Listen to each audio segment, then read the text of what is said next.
కేదారేశ్వర వ్రత కథా ప్రారంభము. సూత మహర్షి సౌనకాది మహామునులకు చెప్పుచున్నాడు. ఓ మహాపురుషులారా, మానవులకు సర్వ సౌఖ్యములు ఇచ్చునది శివుని శరీరంలో పార్వతీదేవి అర్ధభాగము పొందినది అగు కేదారేశ్వర వ్రతము అను ఒక వ్రతము కలదు. బ్రాహ్మణ, క్షత్రియ, వైశ్య, శూద్రులు ఈ వ్రతము ఆచరించవచ్చును. 21 మార్లు ఈ వ్రతమును ఆచరించిన సకల సంపదలు పొందుతారు. తుదకు శివసాయుధ్యమును పొందుదురు. ఓ మహానుభావులారా, ఈ వ్రత మహాత్మ్యమును చెప్పెదను, శ్రద్ధగా వినుము. భూలోకమునందు ఈశాన్య భాగంలో శరత్కాల మేఘములను పోలి అనేక రత్నములతో మెరియుచున్న శిఖరములతోనూ, అనేక లత పుష్ప ఫల వృక్షాలతోనూ, కొండకాలువలతోనూ కూడిన ఉద్యానవనములతో ప్రకాశించుచు, అనేక పక్షుల కిలకిలా రావములతో శోభిల్లుచు, జనులందరి చేత కీర్తింపబడుచు, లోక కళ్యాణమునొచ్చు కైలాసము అని ఒక పర్వతము గలదు. ఆ పర్వతము మిక్కిలి శ్రేష్టమైనది. ఆ పర్వత శిఖరమునందు మహనీయులైన యోగుల చేత, సిద్ధ, గంధర్వ, యక్ష, కిన్నెర, కింపురుషాదుల చేత, సకల దేవ మునిగణముల చేత సేవింపబడుచు, ప్రమథగణములతో కూడి పార్వతీ సమేతుండైన పరమేశ్వరుడు కొలువుదీరి దర్శనమిచ్చును. అప్పుడు సూర్యుడు, అగ్ని, వాయువు, చంద్రుడు, ఇంద్రాది దేవతలు, వశిష్ఠాది మహర్షులు, రంభ మొదలగు అప్సరసలు, బ్రాహ్మీ మొదలగు సప్తమాతృకలు, గణపతి, కుమారస్వామి, నంది, భృంగి మొదలగు ప్రమథగణములు ఆ సాంబశివుని కొలుచుచుండగా, ఆ సభయందు నారదుడు మొదలైన వారు శివుని ఆజ్ఞ తీసుకుని గానమును చేసిరి. వీణులకు విందు చేయుచుండగా వారి గానమునకు ఘృతాచి, మేనకాదులు నృత్యము చేసిరి. ఆ సమయంలో మిక్కిలి సౌందర్యవతి అయిన దేవకన్య రంభ నాట్యము చేసి అందరి హృదయములను రంజింపచేసెను. ఆ ఆనంద సమయంలోనే గొప్ప శివభక్తుడైన భృంగిరెడ్డి అనడి పేరుగల శ్రేష్ఠుడు శివునకు ఆనందము కలుగునట్లు వికటనాట్యము చేసెను. ఆ సభలో ఉన్న సకల దేవతలకు నవ్వులు కురిపించెను. ఆ నవ్వులతో పర్వతగుహలు మారుమ్రోగిపోయెను. ఈ విధంగా హాస్యము జనింపచేసిన భృంగిరెడ్డిని చూచి పరమేశ్వరుడు, నీ నాట్యమును చూచి ఈ సభలోని వారందరూ మిక్కిలి సంతసించినారని చెప్పి ఆ భక్తుడిని అనుగ్రహించెను. శివానుగ్రహము పొందిన భృంగిరెడ్డి మిక్కిలి ఆనందము పొందెను. సభలోని అందరి చేత గౌరవింపబడెను. నిర్మలమైన మనస్సుతో, వినయముతో పార్వతీదేవిని విడిచిపెట్టి ఈశ్వరునికి మాత్రమే ప్రదక్షిణ నమస్కారములు చేసెను. అప్పుడు పార్వతీదేవి పరమేశ్వరునితో ఇట్లనెను, ఓ స్వామి, ఈ భృంగిరెడ్డి నన్ను విడిచి మీకు మాత్రమే ప్రదక్షిణము చేయుటకు కారణమేమి చెప్పమని కోరెను. అప్పుడు సదాశివుడు, ఓ పార్వతి, పరమార్థము కోరిడి యోగులు నీ వలన ప్రయోజనము లేదని తెలిసి నాకు మాత్రమే ప్రదక్షిణ నమస్కారములు చేసినని చెప్పెను. శివుని మాటలు విన్న పరమేశ్వరికి కోపం వచ్చి భర్తయందు ఉన్న తన శక్తిని ఆకర్షించగా కేవలం శరీరమాత్రుడిగానే మిగిలెను. అప్పుడు ఆ దేవి కూడా శక్తిహీనురాలయ్యను. కోపముతో ఉన్న ఆ దేవిని దేవతలందరూ శాంతింపజేసిరి.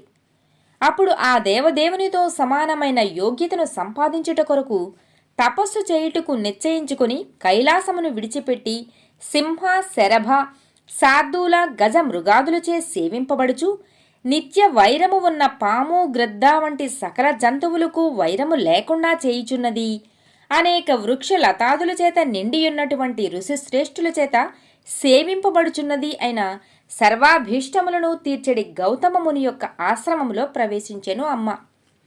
అప్పుడే ఆ గౌతమ మహర్షి హోమాదులకు సంబంధించిన సమిధలు, ఫలాలు మొదలైన వస్తువులను తీసుకుని అడవి నుండి ఆశ్రమం దగ్గరకు వచ్చేసరికి తన ఆశ్రమమంతా వెలుగులతో ప్రకాశిస్తూ ఉండుట చూచి ఋషి, ఆశ్రమం ఈ విధంగా శోభిల్లుతుందేమిటా అని ఆశ్చర్యము పొందెను. దీనికి కారణమేమిటిని ఆలోచించుచు ఆశ్రమంలోనికి ప్రవేశించెను. అక్కడ ఓ స్త్రీమూర్తిని చూచి, ఓ పూజ్యురాలైన భగవతి, నీ రాకకు కారణమేమిటి అని గౌతమ మహర్షి అడుగగా, ఓ మునీశ్వర, ఏ వ్రతము చేయుట వలన యోగులు సంతసిస్తారు, ఏ వ్రతము ఆచరించుట వలన శివునిలో అర్ధశరీరము నాకు లభిస్తుందో అటువంటి వ్రతము ఏదైనను నాకు ఉపదేశించమని ఆ స్త్రీమూర్తి కోరెను.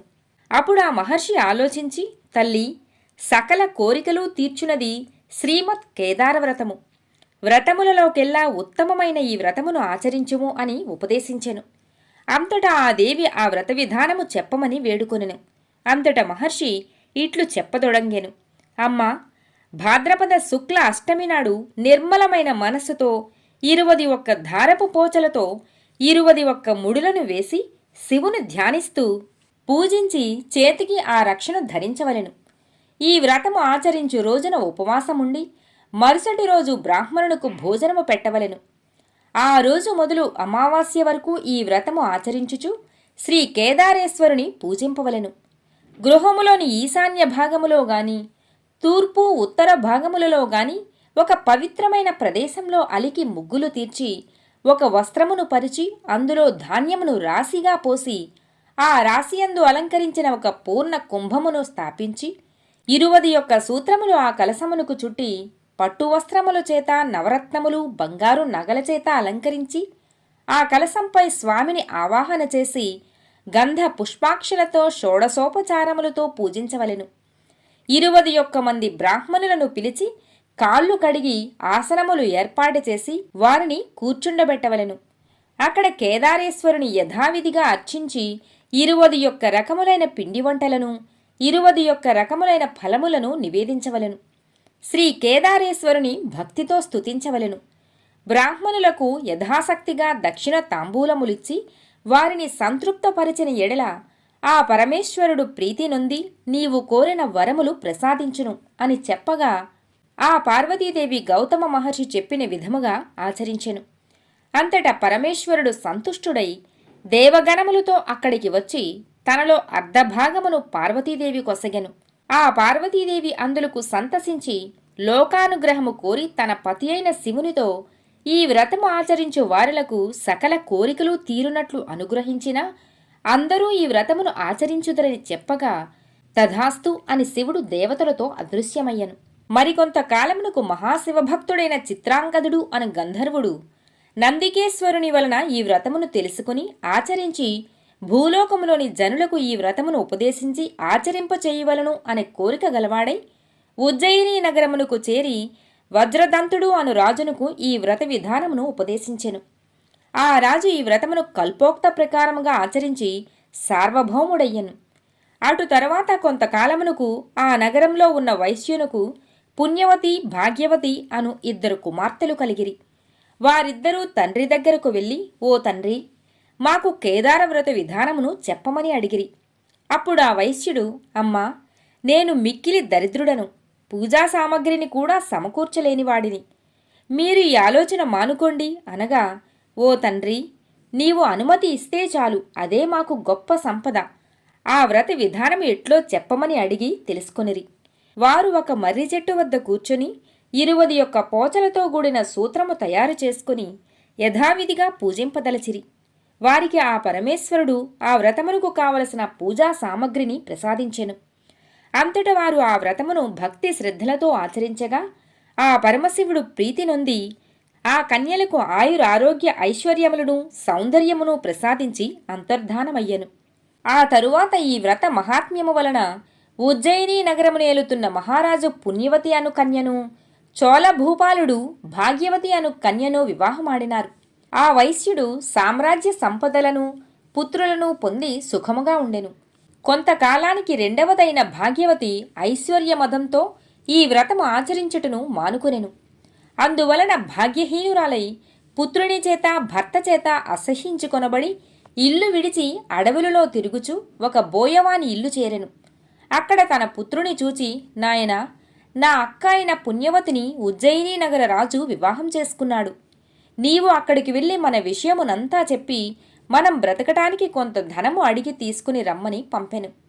అతడు ఉజ్జయిని నగరమునకు పోయి పెదతల్లితో వారికి కలిగిన కష్టములను చెప్పగా ఆ పుణ్యవతి అతనికి తగినంత ధనమును ఇచ్చి పంపెను. అతడు ఆ ధనమును తీసుకుని వచ్చుచుండగా ఆ మార్గంలో పరమేశ్వరుని ఆగ్రహం వలన ఆ ధనము అపహరింపబడిను. అతడు మరలా పెద్ద తల్లి దగ్గరకు వెళ్ళి జరిగిన విషయమును చెప్పగా మరికొంత ధనము ఇచ్చి పంపినది. ఆ ధనము కూడా ఇదే విధంగా దొంగిలింపబడగా అతడు వికలము చెందిన మనస్సుతో నిశ్చేష్టుడై ఉండెను. అప్పుడు పరమేశ్వరుడు అదృశ్య రూపంలో, ఓ చిన్నవాడా, నా వ్రతము ఆచరించని వారికి ఈ ధనం నిలవదు అని పలికెను. ఆ అదృశ్య రూపంలో విన్న పలుకులను విని ఆశ్చర్యపోయి మరలా అతడు ఉజ్జయిని నగరంలోని తన పెద్ద తల్లి దగ్గరకు వెళ్ళి ఈశ్వరుడు పలికిన మాటలను చెప్పాను. తన చెల్లెలకు ఈ వ్రతము ఆచరించమని చెప్పమని మరలా కొంత ధనమునిచ్చి పంపెను ఆమె.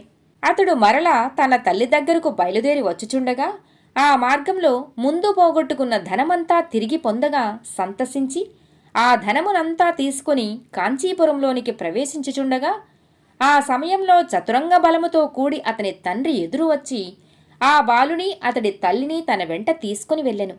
అంతటా ఆ రాకుమారుడు తల్లి తండ్రులతో కూడి సుఖముగా నుండెను.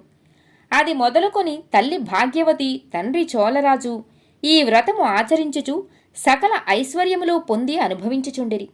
ఈ వ్రతము యథావిధిగా భక్తితో ఆచరించిన వినినా చదివిన వారందరూ ఆ పరమేశ్వరుని అనుగ్రహము పొంది ఆయురారోగ్య ఐశ్వర్యములను పొంది సుఖశాంతులతో జీవించి తుదకు శివసాయుధ్యము నొందుదురని గౌతమ మహర్షి చెప్పిన ఈ వ్రత మహాత్మ్యమును శ్రీ వ్యాస భగవానుడు స్కాందపురాణం నందు చెప్పెనని సూతుడు సౌనకాది మహామునులకు చెప్పెను. కావున సంసార సుఖములు శాంతి సంపదలు ఆ పరమేశ్వరుని అనుగ్రహము పొందగోరువారు ఈ వ్రతమును భక్తి శ్రద్ధలతో ఆచరించిన అన్నీ పొంది తరించగలరు. కేదారేశ్వర వ్రతకథ సమాప్తము.